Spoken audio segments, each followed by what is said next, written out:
किसी ने बड़े कमाल की बात कही है कि हमेशा किसी की बुराई तलाश करने वाले इंसान की मिसाल उस मक्खी की तरह है जो सारी खूबसूरत जगह छोड़ करके गंदगी पर ही आकर बैठती है। नमस्ते, मैं हूं आरजे कार्तिक। अगर आप बहुत ज्यादा सोचते हैं, ये कहानी आपके लिए। कहानी ट्रेन में यात्रा कर रहे दो यात्रियों की है, एक अंकल जी और एक लड़का। सामने वाली बर्थ पर जो है अंकल जी बैठे हुए थे, इस तरफ जो लड़का बैठा हुआ था। अंकल जी ने जो है गोल्डन चेन जो है वो वाली घड़ी पहनी हुई थी, गोल्डन चेन वाली वॉच, बड़ी महंगी घड़ी।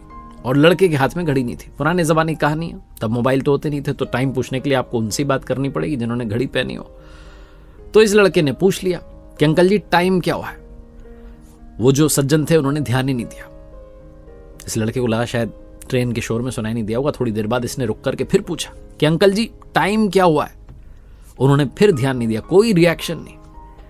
थोड़ी देर में जो है सामान बेचने वाले जो ट्रेन में आते जाते हैं, तो एक आया था सामान बेचने के लिए, उससे इन्होंने पानी की बोतल खरीदी, पैसे दिए, बातचीत हुई थोड़ी। तो ये लड़का समझ गया कि सुन तो रहे हैं लेकिन ध्यान नहीं दे रहे। तो जैसे ही वो पानी की बोतल बेचने वाले भाई साहब निकले, उसके बाद इस लड़के ने फिर से कहा कि अंकल जी आपको सुनाई तो दे रहा है, मैं आपसे सिर्फ ये पूछ रहा हूं कि टाइम क्या हुआ है।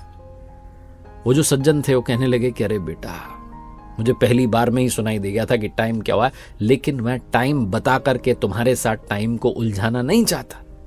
लड़के ने कहा कैसे, टाइम बताने में कौन सा टाइम उलझ रहा है। तो वो जो सज्जन थे वो कहने लगे कि बेटा मैं तुम्हें टाइम बताऊंगा, फिर जब तुम टाइम मुझसे पूछोगे तो दो बात और करोगे कि अंकल आप क्या करते हैं, कहाँ रहते हैं। फिर मैं बताऊंगा कि बेटा मैं दिल्ली रहता हूं। फिर तुम कहोगे अंकल जी मैं भी दिल्ली रहता हूं। फिर मैं तुमसे जो है बातचीत करना रोकूंगा और तभी तुम मुझसे सवाल कर लोगे कि अंकल जी दिल्ली में कहाँ रहते हो। और फिर मुझे बताना पड़ेगा कि मैं फला एरिया में रहता हूं, और फिर तुम भी बोलोगे कि अंकल जी मैं भी तो वहीं रहता हूं। ये बातचीत ऐसे ही बढ़ती चली जाएगी और तुम बातों में मुझे अपना दोस्त बनाने का प्रयास करोगे और दोस्ती कर लोगे।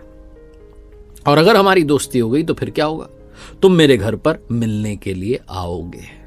और बेटा जब तुम मेरे घर पर मिलने के लिए आओगे तो मेरे घर पर तुम्हारी ही उम्र की बेटियां हैं। तुम मेरी बेटी को इंप्रेस करने लगोगे, और जब तुम मेरी बेटी को इंप्रेस करोगे तो बातचीत तुम दोनों के बीच में शादी तक पहुंच जाएगी।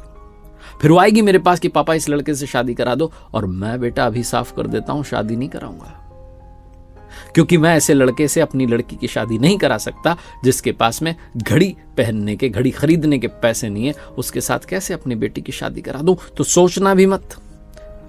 और लड़का हंसने लगा और कहने लगा अंकल जी इतना तो मैंने सोचा ही नहीं, मैं तो आपसे सिर्फ टाइम पूछ रहा था, क्योंकि मेरा स्टेशन कितनी देर में आएगा मुझे समझ में आ जाता। बहुत छोटी सी कहानी है, लेकिन ये हम सब के साथ घट रहा है। आप कहेंगे कैसे?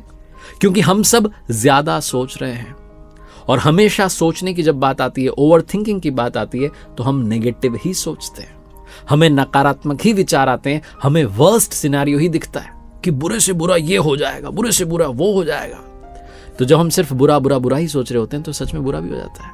इसलिए ओवर थिंकिंग करना बंद कीजिए। ये छोटी सी कहानी यही जो है हमें समझाती है, बात का बतंगड़ बनाना दिमाग में बंद कर दीजिए।